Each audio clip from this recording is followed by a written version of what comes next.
Ever wondered why only a handful of countries possess nuclear weapons while others are strictly prohibited? Why do some nations enjoy this ultimate power while others face global backlash for even trying to develop it? In this video, we'll explore the politics, history, and international agreements that shaped the nuclear world order and why it remains so unequal today. The story begins during World War II with the creation of the first nuclear weapons under the Manhattan Project. In 1945, the United States dropped two atomic bombs on Japan, Hiroshima and Nagasaki, bringing the war to a devastating end. This marked the beginning of the nuclear age. After World War II, nuclear technology quickly became a symbol of power.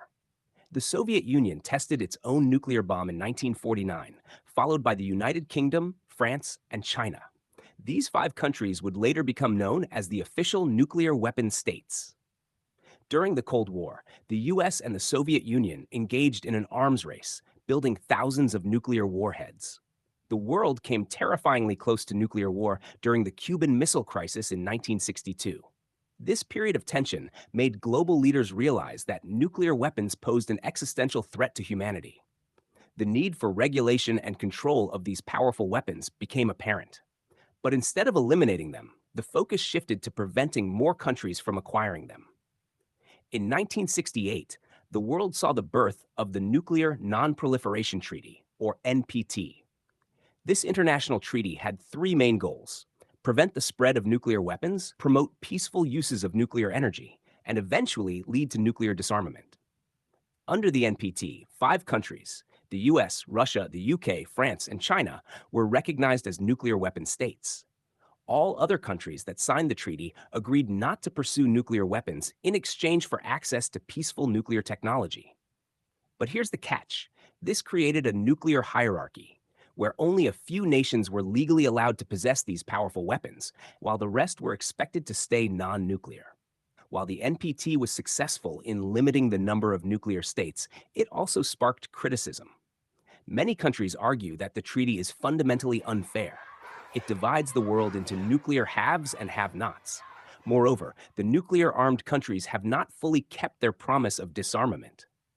Despite agreeing to gradually reduce their arsenals, the major powers continue to maintain and modernize their nuclear stockpiles.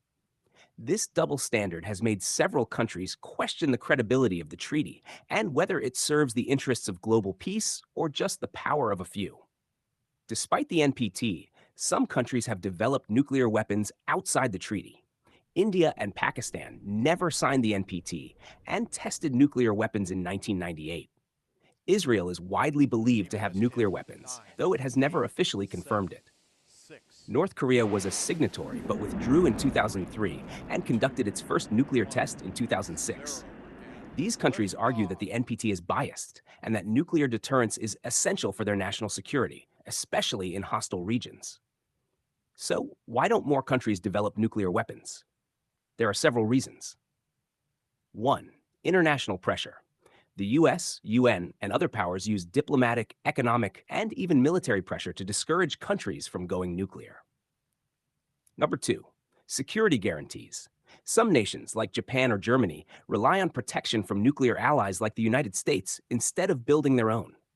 3. Economic costs.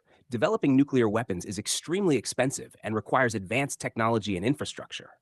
4. Political risk.